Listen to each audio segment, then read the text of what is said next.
What's up, y'all? Welcome to Reality Reviews. I'm your host, Dante Miller, the one and only, the greatest. And we're going to cover episode 2 from the Scene ATL titled On Sale for $20, which should have been called $20 Secrets, because let's get into it. Got my other phone here. Hopefully this phone does not, the phone that I'm recording on, hopefully that phone does not, lose data, whatever the case is. It is what it is. All right, scene 1, open up. Okay, first off, I want to say to the Scene ATL, congratulations on this brand new show. I know it takes a lot of dedication, it takes a lot of effort, it takes a lot of teamwork, it takes a lot of collaboration, as I have had past experience doing it, being a part of an ensemble cast and stuff like that. And I just want to say congratulations. Sit your ass down. Talking to my cats, my bad. All I want to say is stop focusing on perfection, y'all. Focus on progress. Focus on consistency. Focus on just telling the story. Stop focusing on trying to make it so perfect that it doesn't even really get conveyed right, because you're trying to perfect it. It's just because the story could be so great, but then again, you gotta think about it too. Because I was thinking about it the other day. I'm like, why is it so hard, so much? Or why are y'all forcing it so hard to find maybe a storyline or something to connect with? And because if you think about other show franchises and Philanthropy or Circle or Chasing, they all have like this type of theme that they're going for with their show and their style. But because your theme is more like the Scene, it gives it so much of a broader aspect to your show and to your description of what you're trying to convey. So I know deep down inside it can probably be hard. So I would say for your season 2, if you decide to do a season 2, and I know y'all will, definitely come up with more of a theme for what you're going for. And I'm going to say this in the beginning of my video because I'm not going to let it slide, Miss JT. If I can remember, and I know I'm not slow, and I'm not going to act like I forgot. From what I remember, on this Stylish TV network channel, you did have a show before that where you brought all of your straight friends, and I believe Delon was on that show, that season, the one season that y'all had, and it was on your YouTube channel as well. And I remember some information, I think you were on TTB or something like that, where you said the show didn't come out, or the show didn't finish coming out, or it was a riffraff or this and that within the show. But I do know when I did watch the first couple of episodes, that show was you bringing a lot of your friends together, creatives and stuff like that, and displaying whatever you were displaying, and where that show felt like you said y'all were friends and stuff like that, but it gave a little bit more forced drama. But it felt like you were narrating the show so much that we could tell that you were a narrator, basically. And it felt like it was just like put together drama. And do your big one, JT. Kudos to you for being able to create this platform, continue to do what you do, but just continue to do it authentically, JT. Continue to do it with people that you know, that see your vision, see your story, and see what you're trying to brand. Like, come on, JT. And if anything, that show should still be up on this channel, because what I had to say, and the reason I brought that up was because, JT, let's be real, JT, that show that you put out on this channel that you removed, that's the same storyline that I'm getting from this new the Scene ATL. And drop down in the comments, please, if I'm wrong, and I will truly apologize. But I can't even say if I'm right or wrong, because the show don't even have no footage or anything up there to even say, oh, this or that, about it. But all I can say is, from what I do remember, from my recollect, that show was precisely you bringing your friends together, collective. I don't even remember the name of the daggone show was. But yeah, I do remember the theme of the show was you bringing a group of friends together that were creatives and stuff like that, and seeing how you navigate. Now, this time on the scene ATL, you aren't the focal point. You are mainly like the secondary focal point, but you made Carl the focal point on the scene ATL. So I can see the same dynamics, and I can see what's going on.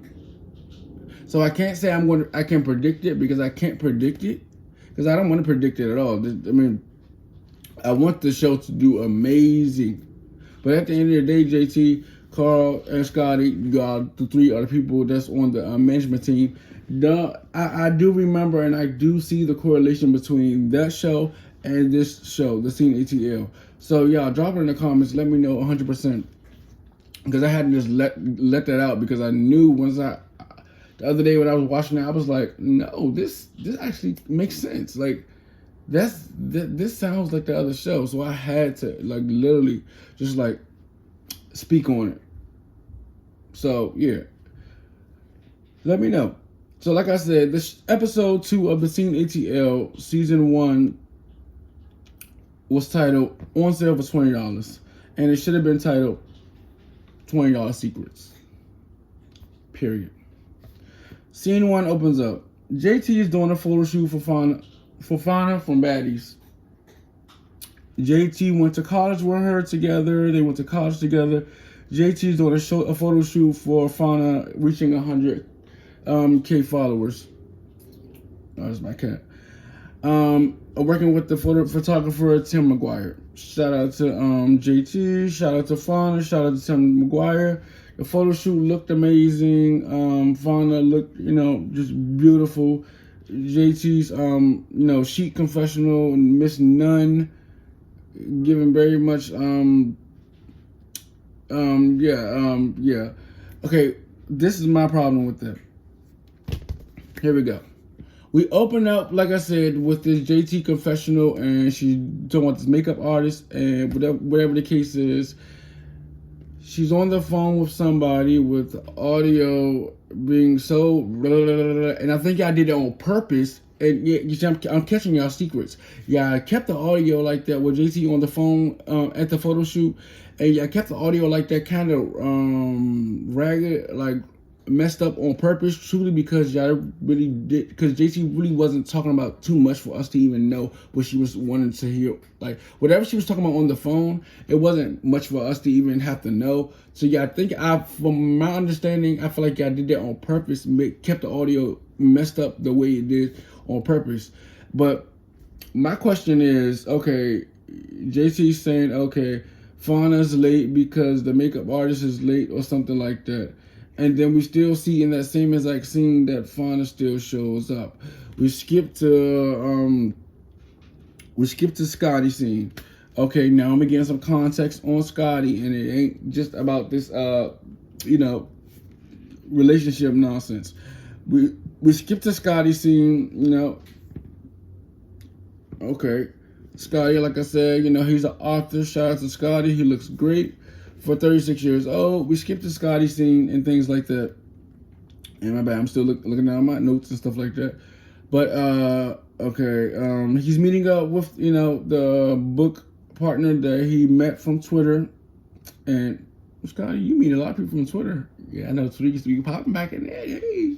But, yeah, the music is entirely too loud during the conversation. Like, why?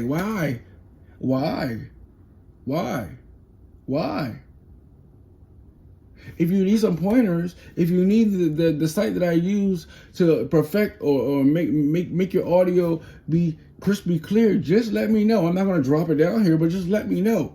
But the audio should not be that loud. It should not.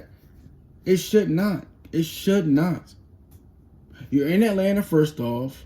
They have lots of meeting rooms in Atlanta. They have peer spaces in Atlanta. It's no reason that they're outside at the park. Yeah, it's a beautiful day. Sun is booming and everything. But if it's this loud, why are you filming in this type of arena area where it's this loud and you can't I'm sure while they're filming, you can already hear y'all talking and you all the wind is blowing. How? Why? Why? Why? Why? Why? Why? Why? Why? Why? Why? If you need better sound, if you need better peer space, like I said, you can even go to the library. You can rent a space in a library. I mean, and that would have been probably even the most amazing spot. You probably even just to go to a library, to go get in a free meeting room in the library. That's only takes an hour. And y'all could have been talking about the book, had the book, it's space, it's places, it's things. But it's like, why?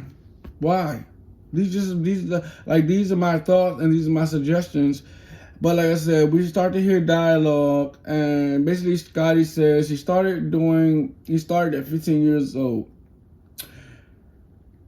He said he started writing songs at age 12, and then he started writing books at age 15, okay? He says what he's working on right now, he wants to turn it into a show. He created this book creation, I believe, back in 2011. He was around age 22. So hopefully I got that age right. I was definitely paying attention. And these are my real, raw, uncut thoughts, plus my tips and conclusions. And it says, he's talking in a confessional, and it sounds very informative, but the background music is entirely too loud, which literally basically just messes up every single thing that Scotty is saying to the audience. How is the music so loud in this actual scene, and the music so loud in the goddamn confessional? What are you doing? Why? But let's rewind back, because when we was watching just JT's confessional, her music wasn't that loud. So I'm not sure if y'all used maybe who was working on these people, or who was working on these people, but y'all need to be the same people doing the same things. Because let me pause something real quick. It's no reason why the scene ATL and Scotty, you're on the management team. There's no exact reason why the hell JT and Carl's confessional, their audio, and even DJ's JT, Carl, and DJ's confessional audio, sound, everything is all perfect, top tier. But when it comes to Abando, when it comes to Delon, when it comes to Scotty, it's like, why is it sounds like a goddamn hailstorm trash can? Why? No, I'm not liking it. I'm going to call it out. Because you act like you want it top tier, not top, not falling over, not top. Like what like why? Let me know why. Let me know why. Where y'all directing your energy? Where y'all delegating your energy? So the fact of that, why half the cast stuff is great and half the cast stuff looks delayed. Like, for what? That's an issue. That's a problem. And if I was on the cast, I would be commenting under that show saying, "What the issue?" Or look at them sideways, because that's a problem. You so much focused on trying to create the drama, but you can't even make the show dramatic. Come on. His book partner basically presents the image on the iPad, and like, to be honest with you, the image of his new book, it looks amazing. It's crispy, it's clear, everything. Literally. And I said, Scotty looks great for the age 36. It's good to get into a little bit of his storyline, into his book creation. All right. Now we get to the next part. A commercial. Carl and JT are promoting a podcast titled On Brand.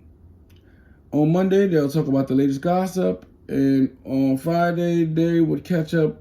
They'll do catch-ups with the audience. Their photo shoot with the microphone picture was 100% crispy clear, and